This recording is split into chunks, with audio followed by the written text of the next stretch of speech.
السلام عليكم. waxaad ku soo dhawaataan kanaalka Masarkaahiye. waxaan halkan idinkaga soo jeedin doonaa mowduucan wuxuu aad uga muhiimsan yahay mowduucyadii hore ee kanaalka ka bixi jiray, isla markaana waxaan mowduucina maanta uga hadli doonaa go'aan gaarid.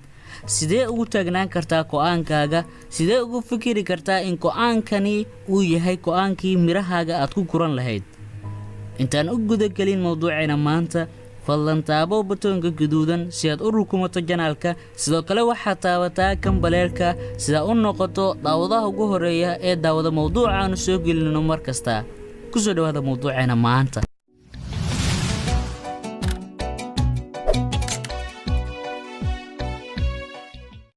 noloshaada weli ma la kulantay xaalad adag oo aad ka labalabaynayso go'aankii aad qaadan lahayd?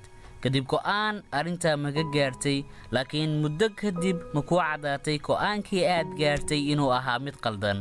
sababta go'aankaasina mala dhibaatootay adigoo si aad ah uga qoomamaynaya.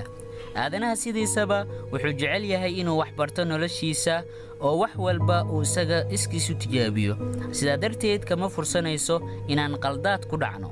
dhammaan dadka oo dhan ayay sidaas ku dhacdaa oo qaldama.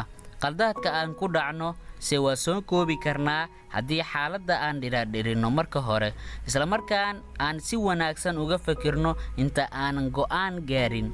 haddaba waxaan halkan kugu soo gudbinayaa 5 tilaabo oo muhiim u ah marka aad gaarayso go'aan quseeya mustaqbalkaaga iyo noloshaada oo dhan. qodobka koobaad: ku leeyli naftaada go'aan qaadashada. ku leeyli naftaada oo tababar inay go'aano gaarto xitaa waxyaabaha yaryar ee aan dadku muhiimka u arkin, laakiin u baahan go'aanka. sida doorashada dharka labiska, waxaad doonayso inaad daawato, iyo in qofku dhibay aad ka saarto bartaada social mediaha. waxa muhiimka ah in go'aanka shakhsiyan aad u gaarto aad ku matashid go'aanadaada oo dhan. qodobka labaad: marka aad go'aan gaaraysid ka fakir labadan arrimood. marka aad taagan tahay xilliga go'aan gaarista, go'aankaasina uu yahay mid muhiim ku ah, sidii aad wax ka yeeli lahaydna aad ka walwalsan tahay, markaas ayaa loo baahan yahay inaad ka fikirto labadan arrimood.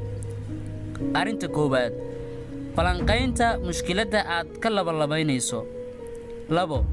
saamaynta uu kugu yeelan karo kadib markaad gaarto go'aankaasi. qodobka 3: la tasho dad kaa waaya aragsan. dadka kaa waaya aragsan waa dad tijaabooyin hore soo sameeyey oo laga yaabo xaaladaada oo kale inay soo qabsatay. sidaa darteed waxaad ka helaysaa inta badan talooyin wanaagsan oo dhaxalkal ku ah haddii uu go'aankaas ku saabsan yahay maalgashi. qabiir dhanka dhaqaalaha ah la tasho. waxaa hubaal ah inaad ka heli doonto talooyin muhiim ah oo wax ku ool ku ah. qodobka 4: beddelo badan sameey. waxaa hubaal ah inaad ugu dambeyn qaadan doonto go'aan keliya, laakiin wax walba ha ku qamaarin. naftaada u sameey meelo ay ku baxsato. waxaa dhici karta inaad maalgashi ku bixiso lacag aad u fara badan, sidaa darteed khasaare iyo faa'iido maalgelin aad samaysay labadaba waa laga filan karaa. qodobka 5: mabaadi'daada ha beddelin. mabaadi'daada nolosha marna ha beddelin. ha qaadan laaluush, cid kale yaanay ku iibsan, dadka kale dhibaato ha u geysan. ogow, inta badan guulaha ay dadka dunida gaareen waxay ku gaareen mabaadi'dooda wanaagsan oo ay ilaashadeen, iyo inay marna hoos u eegin waxyaabaha micnaha lahayn ee noloshaada waxyeelada u geysan kara.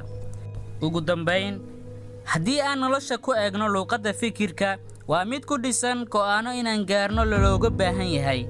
Allah subxaanahu wa tacaala waxa uu inoo sameeyey caqligii aan ku fikiri lahayn. sidaa darteed ha degdegin, alla tala saaro. waa hubaal inaadan marnaba khasaarayn. waad ku mahadsan tahay daawashada mowduucan. miyuuna kaa mudnayn mowduucan inaad sii sharkarayso, laagna sii saarto, wax faalo ahna aad ka soo dhiibato? waxaan kaga tegaynaa intaas iyo nabadgelyo.